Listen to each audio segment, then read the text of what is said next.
dia de cada vez caminhando pela Palavra de Deus com reflexão, propósito e vida real. Seja muito bem-vindo ao Bíblia 365 na prática. Hoje é o dia 194 da nossa jornada, dia 13 de julho, e seguindo nosso cronograma, os textos de hoje são Josué capítulo 18 e 19, Salmos 149 e 150, Jeremias 9 e Mateus capítulo 23. Abra o seu coração, prepare o seu secreto, permita que o Senhor fale a você. Se esse programa tem feito sentido, siga nas plataformas e compartilhe com alguém que você sabe que precisa dessa palavra hoje. E sem mais delongas, Josué capítulo 18. E este capítulo me chamou a atenção, porque a terra já estava sujeita diante deles. Os grandes exércitos inimigos já haviam sido derrotados e Deus cumpriu tudo o que tinha prometido até aquele momento. Mesmo assim, 7 tribos ainda não tinham recebido nem ocupado a sua herança.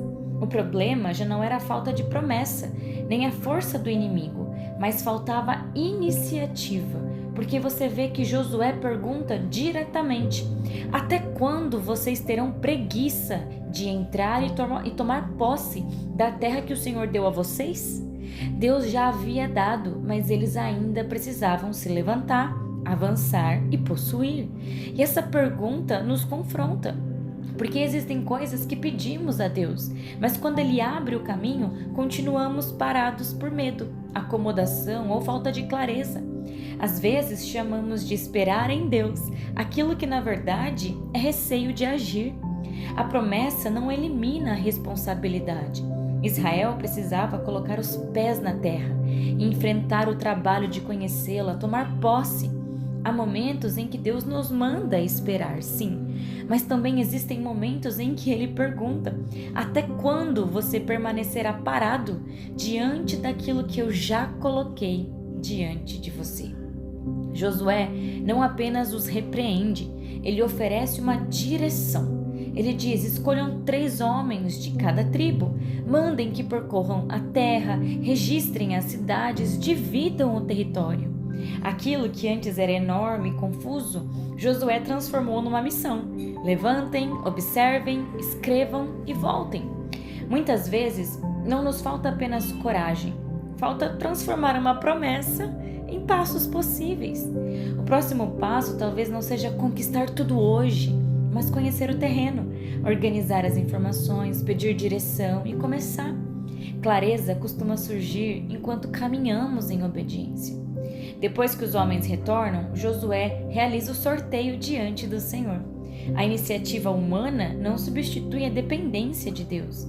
Eles trabalharam, mapearam, se moveram, mas a decisão final permaneceu diante do Senhor. Não use a oração como desculpa para passividade e nem a ação como desculpa para não consultar a Deus. Ore, levante-se, organize-se e avance. Muitas heranças permanecem inexploradas, não porque Deus deixou de dar, mas porque alguém ainda precisa ter coragem de entrar. Josué, capítulo 19, registra a distribuição da terra para essas 7 tribos. Deus não estava entregando uma promessa vaga. Cada tribo recebeu um lugar concreto.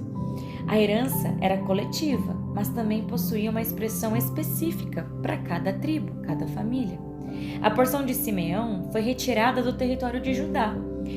O território de Judá era maior do que eles precisavam. O que era abundante para uma tribo se tornou provisão para outra. E a gente vê também que Dan encontrou dificuldade com seu território. Receber a herança, muitas vezes, não significa viver sem resistência. E a promessa não anula o esforço, muito pelo contrário. Quando você reconhece a promessa, ela dá sentido ao seu esforço. Há territórios que chegam prontos e há outros que precisam ser trabalhados com perseverança, sabedoria e coragem. Partindo agora para Salmos 149. Começa convocando o povo a cantar ao Senhor um cântico novo. Israel deveria alegrar-se no Criador e exultar no seu Rei. O cântico novo, ele sempre nasce de uma nova percepção de quem Deus é e do que Ele fez, do que Ele faz. Podemos cantar palavras antigas com um coração novo, quando a verdade novamente se torna viva dentro de nós. O texto diz que o Senhor se agrada com seu povo e exalta os humildes com salvação. O Deus Santo, Criador de tudo, Ele se inclina com prazer para um povo que depende dele. O louvor não é uma tentativa de convencer a Deus para nos amar. É a resposta de quem descobriu que já foi amado, já foi alcançado. Ele diz aqui, danças, tamborins, harpas, cânticos, tudo isso expressa uma alegria que envolve todo o nosso ser. Deus não busca apenas uma canção correta, mas um coração rendido, humilde e verdadeiramente contente nele. Já o Salmo 150, finalizamos finalmente o livro de Salmos. Ele finaliza como ele começou muitas vezes, dizendo aleluia, que significa louvem ao Senhor o digno, o único digno de louvor.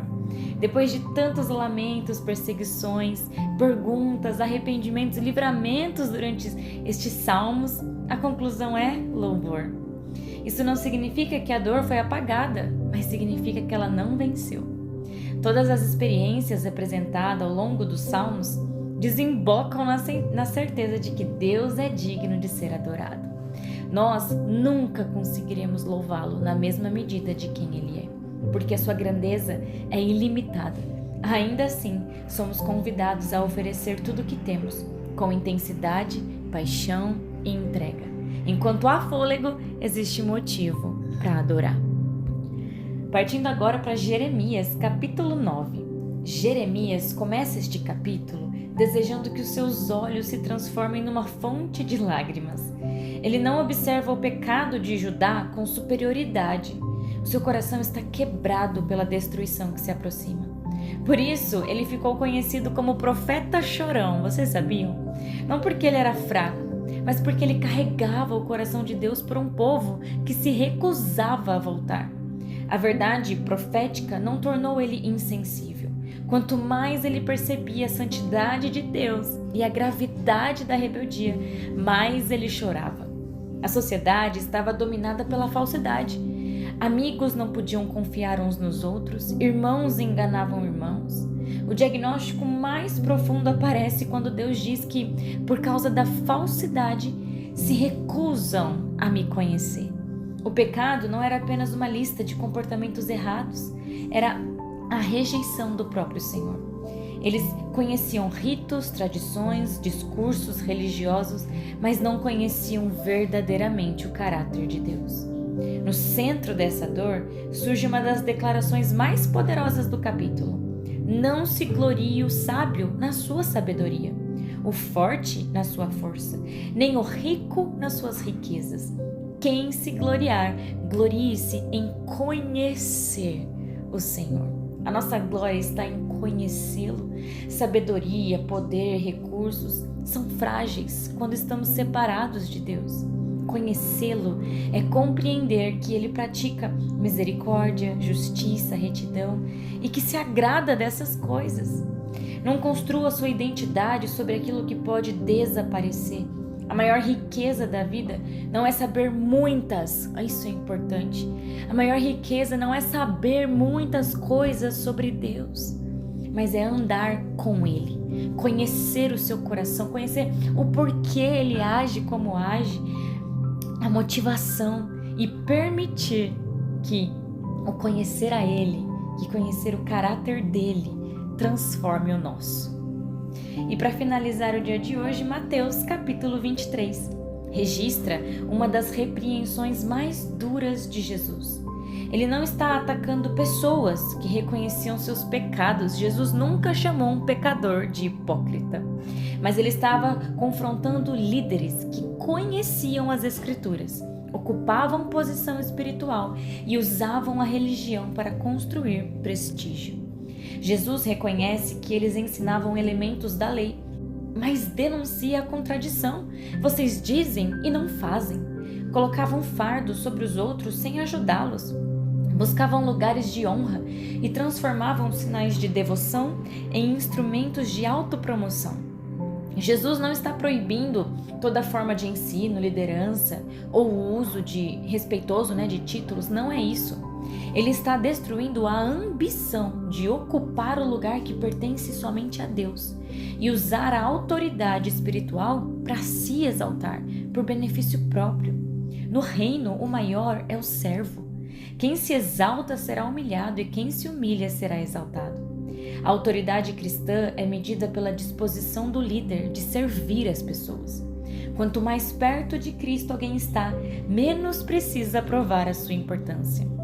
Os ais revelam a hipocrisia. Eles fechavam o reino diante das pessoas, exploravam os vulneráveis, valorizavam o ouro mais do que o templo, eram rigorosos com pequenos detalhes, enquanto desprezavam justiça, misericórdia e fé. Jesus não condena o dízimo em si. Ele afirma que deveriam praticá-lo, mas sem omitir o que era mais importante. O problema era coar um mosquito e engolir um camelo. Demonstrar precisão exterior enquanto o coração estava cheio de ganância, orgulho e maldade. Um copo não se torna verdadeiramente limpo apenas porque o seu lado de fora brilha. Por trás de cada uma dessas palavras há um coração ferido. Jesus encerra lamentando sobre Jerusalém. Quantas vezes eu quis reunir os filhos como a galinha junto aos pintinhos debaixo das asas, mas vocês não quiseram. Ele não desejava a destruição deles, ele queria acolhê-los. Antes de usar este capítulo para apontar a hipocrisia dos outros, devemos permitir que Jesus examine o nosso interior. Não basta parecer santo, falar corretamente ou ocupar um lugar na igreja. Cristo deseja verdade no íntimo, misericórdia nas relações, justiça nas escolhas e um coração que aceite ser reunido debaixo de suas asas. Querido Deus, obrigada pela leitura de hoje e pela Tua palavra que é viva e verdadeira. Senhor, abra os nossos olhos para que possamos ver aquilo que o Senhor já nos deu, aquilo que já está diante de nós, mas ainda não nos levantamos para pegar ou buscar. Se for falta de clareza, traga agora clareza para nós, Senhor, em nome de Jesus. Coloque pessoas ao nosso caminho que irão ser boca de Deus sobre nós, nos trazer direção clara sobre aquilo que precisamos. Que possamos nos levantar, agir, te louvar e te amar acima de todas as coisas, papai. Que o nosso coração não se recuse em te conhecer. Que a nossa glória seja conhecer o Senhor a cada dia mais.